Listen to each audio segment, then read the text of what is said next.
नमस्कार, कैसे हैं आप लोग? मेरे ख्याल से अच्छे होंगे। ये 3 चित्र जो आप देख रहे हैं, ये इस समय भौतिकी के नोबेल पुरस्कारों को प्राप्त करने के कारण चर्चा में है। भौतिकी का नोबेल पुरस्कार यानी कि भौतिकी के क्षेत्र में विश्व स्तर पर सबसे बड़े कार्य के लिए दिया जाने वाला पुरस्कार।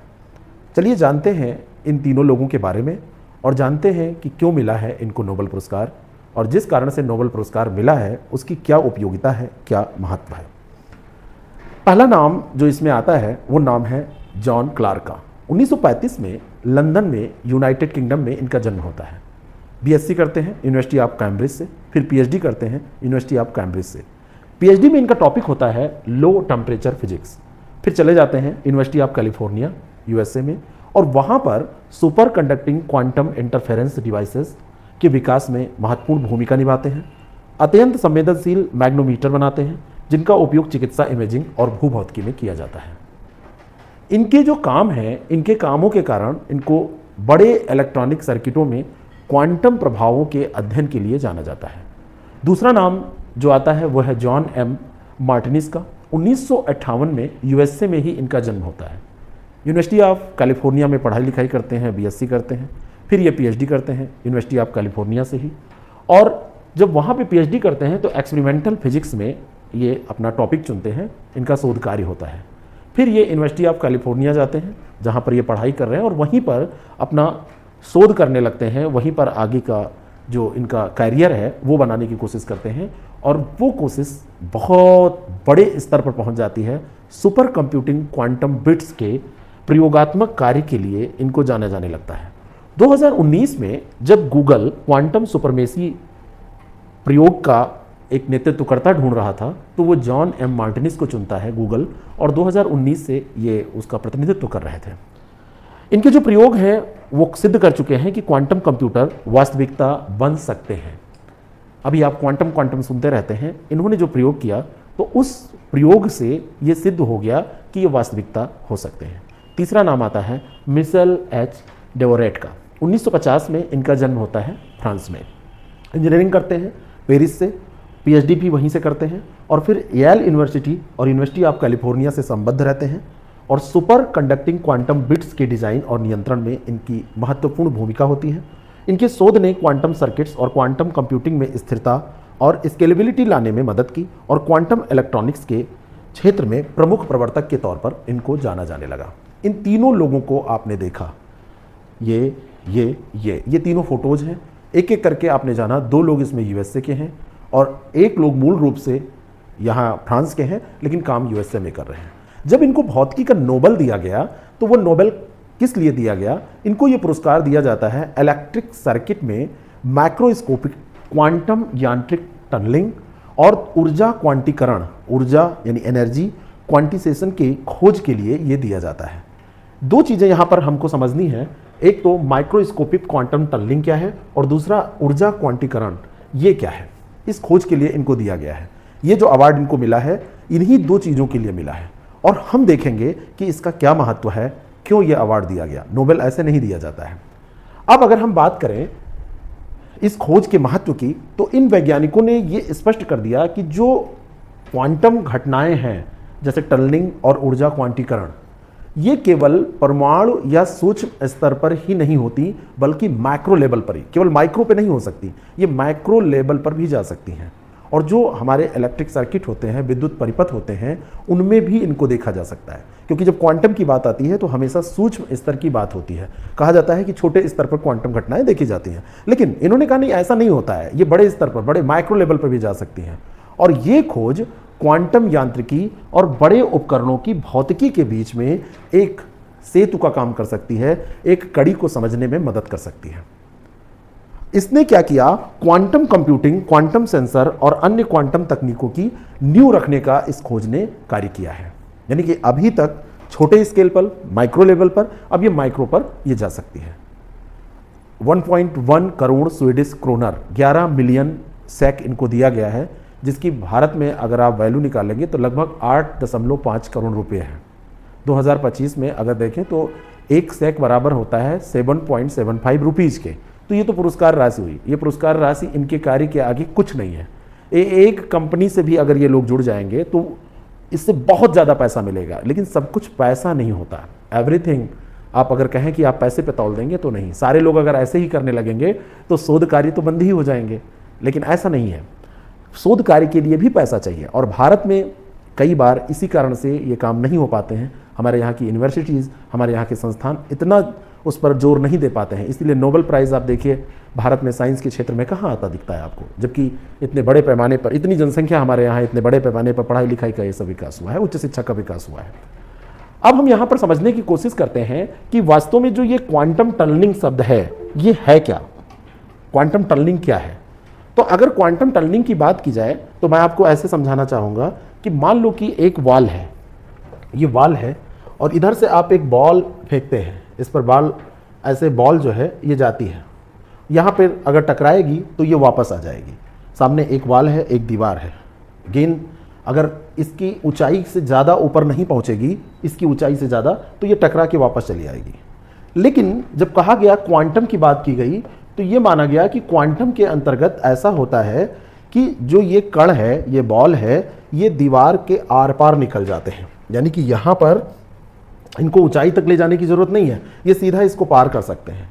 आपको लगेगा कि कोई जादू हो गया, आपको लगेगा कि अरे ऐसे पार कैसे चले गए, लेकिन क्वांटम में इन्होंने कहा कि ये संभव है, क्वांटम में ये संभव है। और इसी को जो ये बिना ऊंचाई यहाँ ऐसे पार किए, ऐसे पार करने के बजाय, ऊंचाई तक पहुँचने के बजाय बिना ऊंचाई तक पहुँचे ऐसे ये पार कर गई, दीवार के आर पार हो गई। लगा कि कोई बिल्कुल मैजिक है, बिल्कुल मैजिक लग रहा है, यानी कि सूक्ष्म कणों के रूप में इसने इसको पार कर लिया, है ना। और सूक्ष्म कणों का जो व्यवहार है वो जैसा कि हम देखते हैं कि एक बॉल ऐसे नहीं पार कर रही है, इससे अलग दिखता है कि सूक्ष्म कण है तो वो वॉल को भी पार कर सकता है, इस तरीके की कुछ चीज़ें। और इसी जो जहाँ पे ये पार किया है ये टनल बन गया ना, तो इसको क्वांटम टनलिंग के नाम से जाना जाता है। अब क्या होगा, अब अगर ऐसा हो सकता है तो ये माइक्रो से, जो हम छोटे स्तर से समझ रहे थे, ये माइक्रो स्तर तक पहुँच सकता है।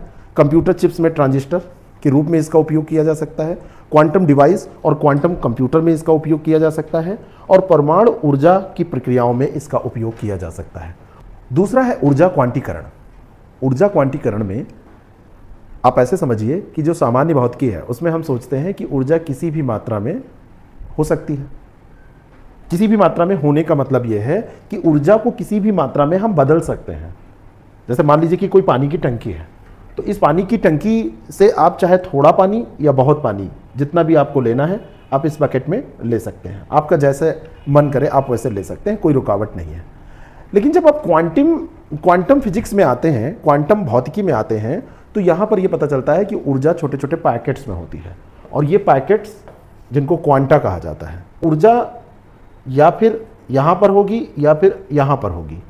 यानी कि इसका स्तर अगर आप ऐसे बढ़ाते जा रहे हैं तो या फिर यहाँ पर होगी या फिर यहाँ पर होगी या यहाँ पर होगी, ये बीच में आप नहीं रुक सकते। जैसे सीढ़ी पे चढ़ते समय आप बीच में नहीं रुक सकते आपको, क्योंकि पैकेट्स ही लेने हैं। तो यहाँ पर होगी तो लो होगी, यहाँ पर होगी हाई होगी, और यहाँ पर होगी तो और हाई होगी, और हाई होगी। अगर ये प्लस है तो ये 2 प्लस हो जाएगा और ये ट्रिपल प्लस हो जाएगा। इस तरीके से बढ़ती चली जाएगी। बात समझ में आ रही है? यानी कि इलेक्ट्रॉन की ऊर्जा बढ़ाना चाहते हैं तो आपको एक निश्चित मात्रा में ही ऊर्जा बढ़ानी पड़ेगी। इलेक्ट्रॉन की ऊर्जा बढ़ाने में आप ऐसे नहीं कर सकते कि जितना चाहें आप, एक निश्चित मात्रा में ही वो बढ़ेगी। जैसे आप मोबाइल फ़ोन में वॉल्यूम का बटन दबाते हैं तो एक बार क्लिक करने पे जितना बढ़ता है उतना बढ़ेगा।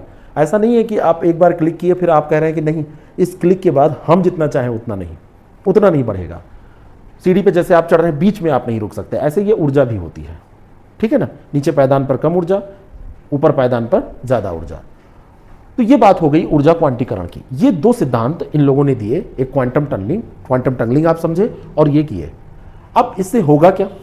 अब इससे होगा ये कि इस खोज का बहुत बड़ा महत्व ये है कि अब तक जो देखा जाए तो माना जाता था कि क्वांटम टनलिंग और ऊर्जा क्वांटीकरण केवल परमाणु में, इलेक्ट्रॉन में और फोटॉन जैसे सूक्ष्म कणों में ही हो सकता है, अलग नहीं हो सकता। लेकिन इन वैज्ञानिकों ने, इन तीनों लोगों ने क्या किया है, इन्होंने कहा कि अब ये माइक्रो लेवल पर भी हो सकता है। किस लेवल पर हो सकता है? माइक्रो लेवल पर भी हो सकता है। क्वांटम नियम यानी कि अब बड़े पैमाने पर भी लागू हो सकते हैं। तो अभी तक जो छोटी छोटी डिवाइसेस बनाई जाती थी, अब बड़ी बड़ी सर्किट बनाई जा सकती हैं। अभी तक केवल जो चिप्स बनाई जाती थी, अब पूरे कंप्यूटर बनाए जा सकते हैं। कहने का मतलब अभी जो छोटे स्तर पर था वो बहुत बड़े पैमाने पर अब किया जा सकता है। इन प्रयोगों से हो ये सकता है कि अगर विद्युत सर्किट में ऊर्जा 2 या अधिक क्वांटम अवस्थाओं में रह सकती है, तो ये वही सिद्धांत है जिससे क्वांटम बिट बनते हैं, जो क्वांटम कंप्यूटर के मूल घटक हैं। अभी तक की जो बात थी उसमें एक सामान्य बिट 0 या 1 के बीच में ऐसे रहती है, लेकिन एक क्वांटम बिट की अगर हम बात करें तो 0 और 1 दोनों एक साथ को लेकर चल सकती है, एक साथ हो सकती है। सुपरपोजिशन इसको बोलते हैं भाई। वैसे या फिर 0 या फिर 1। अब ये क्या हो रहा है, 1 भी और 0 भी, इन दोनों को साथ में लेके चल रहा है, इन दोनों को साथ में लेके चल रहा है। तो ये सुपर कंडक्टिंग जो सर्किट है, क्वांटम बिट्स की न्यू यहां से पढ़नी शुरू हो गई है। यहां पर क्वांटम टनलिंग का व्यवहारिक उपयोग ये होगा कि जो हम super conducting quantum interference devices पहले बनाए गए थे, तो वो जितने भी संवेदनशील थे उससे ज़्यादा अब संवेदनशील हो जाएंगे, क्योंकि बड़े स्केल पर अब काम किया जा सकेगा, क्योंकि इसको और सेंसिटिव बनाया जा सकेगा। तो जो भी हम चिकित्सा में, जैसे ब्रेन इमेजिंग करना है हमको, तो ब्रेन इमेजिंग में, भूविज्ञान में, अंतरिक्ष अनुसंधान में अब जो एक्यूरेसी है वो एक्यूरेसी क्या हो जाएगी, वो बढ़ जाएगी। छोटे छोटे मतलब क्वांटम सेंसर छोटे बदलाव को भी पकड़ लेगा, सूक्ष्म स्तर के बदलाव को पकड़ लेगा। मान लीजिए कि आपके शरीर में कोई छोटे स्तर पर बदलाव हो रहा है तो वो पकड़ लेगा। कोई कैलकुलेशन आप कर रहे हैं तो उसमें और फास्ट कैलकुलेशन ये हो पाएगा, और फास्ट कैलकुलेशन होने से, छोटी छोटी चीज़ों को पकड़ने से इसमें एक्यूरेसी बहुत ज़्यादा बढ़ जाएगी, गलतियों की संभावना बहुत कम हो जाएगी, और इनकी पहुंच वहां तक होगी जहां पर जनरल जो उपकरण हैं, सामान्य जो टूल्स हैं, वो काम नहीं कर पा रहे हैं। यानी कि और ज़्यादा सुपर हो जाएगा, और ज़्यादा अपग्रेड हो जाएंगी हमारी चीज़ें, कंप्यूटर और ज़्यादा अपग्रेड हो जाएंगे। नई तकनीकें जो हैं उससे quantum computing, quantum cryptography, quantum simulation और क्वांटम सेंसर, ये सारी चीज़ें क्या होंगी, ये अपग्रेड होंगी। क्वांटम कंप्यूटिंग और जटिल गणनाएं कर सकेंगी, क्रिप्टोग्राफी अवैध डेटा को सुरक्षित करने में, और क्वांटम सिमुलेशन दवाइयों और पदार्थों के विकास में, और क्वांटम सेंसर बेहद सटीक नेविगेशन और वैज्ञानिक माप में उपयोगी सिद्ध होंगे। अब माना जाता है, जैसे अब इसको अगर फिलॉसफी वाला कोई व्यक्ति देखेगा, यानी कि जो थोड़ा सा फिलॉसफिकल अप्रोच से इसको देखने की कोशिश करेगा, तो ये कहा जाता है कि जो ब्रह्मांड है, पहले माना जाता था कि ब्रह्मांड में हर वस्तु क्वांटम नियमों का पालन नहीं करती है, लेकिन ब्रह्मांड में हर वस्तु क्वांटम नियमों का पालन करती है। अब इस पर विचार किया जाएगा, क्योंकि अगर माइक्रो लेवल पर हो रहा था और माइक्रो लेवल पर चला गया, सूक्ष्म से बृहद स्तर पर चला गया, तो अब धीरे धीरे हम बढ़ रहे हैं कि हाँ, अभी हम ये कह रहे हैं ना कि नहीं करती है, अब हम कहने लगे हैं कि हाँ कर सकती है। धीरे धीरे हम वहां बढ़ के पहुंच जाएंगे कि हाँ बिल्कुल करती होगी, बिल्कुल करती होगी, है ना। क्योंकि इन प्रयोगों से ये दिख रहा है कि बड़े सिस्टम पर भी क्वांटम व्यवहार दिखा सकते हैं, बड़े सिस्टम पर भी ऐसा हो सकता है। लेकिन एक कंडीशन है इसमें, परिस्थिति सही होनी चाहिए, जैसे time and space, time and space, तो परिस्थिति सही होनी चाहिए, जहां पर हो रहा है और कब हो रहा है। एक तो जगह की बात हो रही है और एक समय की बात हो रही है। जैसे अभी भी आप देखेंगे जो अत्यधिक ठंडे तापमान की बात हम करेंगे, यानी कि कम तापमान होगा, सुपर कंडक्टिंग अवस्था होगी, तभी ये काम होगा। ऐसा नहीं कि किसी भी टेम्परेचर पर हो जाएगा। जैसे सुपर कंप्यूटर काम करेंगे, चिप्स काम करेंगी, तो वो एक टेम्परेचर की बात होगी ना, कि कम तापमान पर वो काम करेंगे, ठंडा क्षेत्र होना चाहिए। बात समझ में? तो एक इसका ये एंगल भी आप ध्यान रखेंगे। अब जैसे क्लासिकल सर्किट की अगर हम बात करें, तो आपकी जो क्लासिकल सर्किट है वो कैसी है? वो क्लासिकल सर्किट ऐसी है कि इस तरीके से वो काम करती थी। लेकिन अभी जो क्वांटम सर्किट है, उस क्वांटम सर्किट की आप बात करेंगे तो वो सर्किट आपको ऐसी मिलेगी।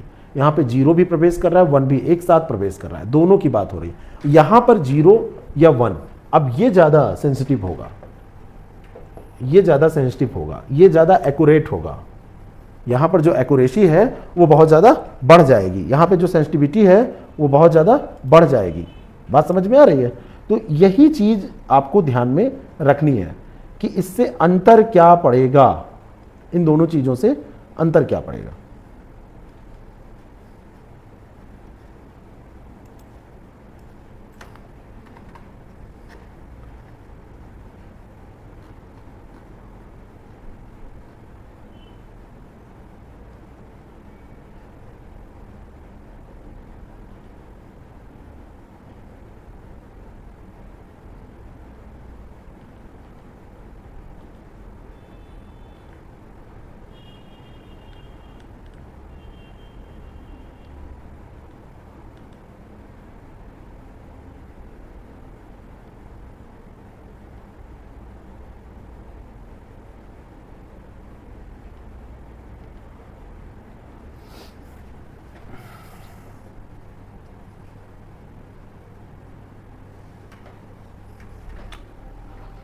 अब अगर हम क्लासिकल सर्किट और क्वांटम सर्किट की तुलना करें तो हमको क्या मिलेगा? जो क्लासिकल सर्किट है, इस सर्किट को आप देखेंगे तो इसमें एक कैपेसिटर और एक जो होता है वो इंडक्टर होता है। एलसी सर्किट इसको कहा जाता है। ये जो सर्किट है ये एलसी सर्किट बोली जाती है। इस सर्किट में ऊर्जा दो रूपों में संग्रहित होती है, एक इलेक्ट्रिक एनर्जी जो कैपेसिटर में और दूसरा मैग्नेटिक एनर्जी जो इंडक्टर में आपको मिल जाएगी। ऊर्जा लगातार इन दोनों के बीच में अदल बदल सकती है, इसमें दोनों में एक दूसरे में परिवर्तन होता रहता है, जैसे कि झूला होता है, आगे पीछे ऐसे चलता रहता है, इस तरीके से, है ना, झूला जैसे ऐसे ऐसे चलता है इस तरीके से। यानी कि ऊर्जा यहाँ पर क्या होता है, कॉन्टिन्यूअस चलता रहता है, यहाँ पे कंटिन्यूसली होती है ना। और ये बदलाव कंटिन्यूटी किस रूप में, ये चेंज होते रहते हैं, बदलाव यहाँ पर होते रहते हैं 1.1, 1.2, 1.3 इस तरीके से। यानी कोई यहाँ पर स्केल जो है, यहाँ पर जो सीढ़ी है वो निश्चित नहीं है। लेकिन जब आप क्वांटम सर्किट में आएंगे तो ये यहाँ पर आप देखेंगे तो तापमान यहाँ पर सबसे पहले 273 डिग्री सेंटीग्रेड, सबसे पहले तो आप ये जान लीजिए, ऑब्सोल्यूट जीरो जिसको बोलते हैं, ऑब्सोल्यूट जीरो ये टेम्परेचर होगा। ऑब्सोल्यूट जीरो टेम्परेचर के करीब इसको रखा जाता है। और ये क्या है, ये सुपर कंडक्टिंग अवस्था है, सुपर कंडक्टिंग स्टेज है, ये सुपर कंडक्टिंग स्टेज में रखा जाता है। और ये सर्किट ऊर्जा स्तरों में क्वांटम तरीके से, यहाँ पर चेंज ऐसे नहीं होगा, यहाँ पे जंप होगा, यहाँ पर क्या होगा, जंप होगा, है ना। क्वांटम जो स्टेट्स होंगे, क्वांटम अवस्थाएं होंगे, उसमें जंप होगा, ठीक है, ये कूद सकता है। तो ये 0 और 1 जो ये है, 0 और 1 इन दोनों को एक साथ इसमें रहेगा। ये नहीं कि जब 0 है तो 1 नहीं, 1 है तो 0 नहीं, ये दोनों रहेगा, है ना। यहाँ पर ये क्वांटाइज्ड हो गया है, ये क्या हो गया है, क्वांटाइज्ड हो गया है। यानी कि सिर्फ निश्चित सीढ़ियों में ही ये बदलेगा, कंटिन्यूअस यहाँ पे चेंज नहीं हो रहा था, यहाँ पे कंटिन्यूअस चेंज नहीं होगा। और ये क्वांटम यांत्रिकी के नियमों के अनुसार चलेगा। और कभी कभी इलेक्ट्रॉन टनलिंग करके एक स्तर से दूसरे स्तर में चला जाएगा, है ना। जो इलेक्ट्रॉन है वो लेवल चेंज करेगा, यहाँ पे कंटिन्यूअस ऐसे परिवर्तन नहीं होगा, यहाँ पे जंप होगा। यहाँ पर क्या होगा, यहाँ पर जंपिंग, इलेक्ट्रॉन एक स्तर से दूसरे स्तर पर जंप करके जा रहा है। बात समझ में आ रही है? तो यहाँ पर ये चीज़ आप देखेंगे तो सामान्य विद्युत परिपथ में ऊर्जा सतत रूप में बहती है, कंटिन्यूअस बहती है। क्वांटम परिपथ में ऊर्जा छोटे छोटे क्वांटा में, जो पैकेट हमने आपको बताया था छोटे छोटे, तो वो क्वांटम स्तरों में छलांग लगाने का काम करती है। और यही गुण है जो इसको क्वांटम कंप्यूटर का हार्ट बनाने का काम करता है। क्वांटम कंप्यूटर का हार्ट इसीलिए इसको बोला जा सकता है। बात समझ में आई? तो इसको आप ध्यान रखेंगे। अब इनको जो ये पुरस्कार इन तीनों लोगों को मिला है, इन तीनों के तीनों लोगों को, अभी तो आपको लग रहा है अरे इनको जो पुरस्कार मिला है इसका क्या महत्व हो सकता है, ये भाई नोबेल मिल गया है, आपने फैक्ट पढ़ लिया। लेकिन आगे इनके इस प्रयोग के आधार पर जो आविष्कार होंगे वो बहुत महत्वपूर्ण होंगे।